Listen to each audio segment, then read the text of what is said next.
ফাহাদ চরিত্রটা আপনাদের দুজনের কাছে কেমন লাগে? এক বাক্যে দুই বাক্যে যেভাবে বলেন। আপনার জামাই।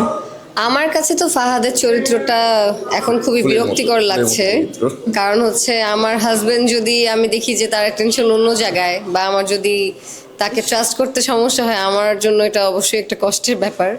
অ্যান্ড এখানে আমার মনে হয় যে এটা তো আমি আমার পয়েন্ট অফ ভিউ থেকে বললাম, বাট এইখানে আমাদের গল্পতে প্রত্যেকটা চরিত্ররই আলাদাভাবে কোনো একটা রিজন আছে, প্রত্যেকটা ক্যারেক্টারেরই মানে আলাদা এথিক্স আছে, তার ক্যারেক্টারটা ওরকম।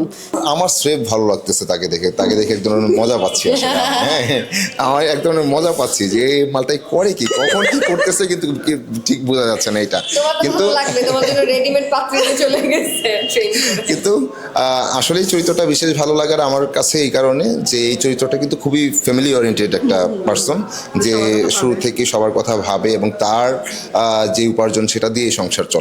তো তার মধ্যে একটা চেষ্টা ছিল যে এই ফ্যামিলিটাকে ভালো রাখতে হবে।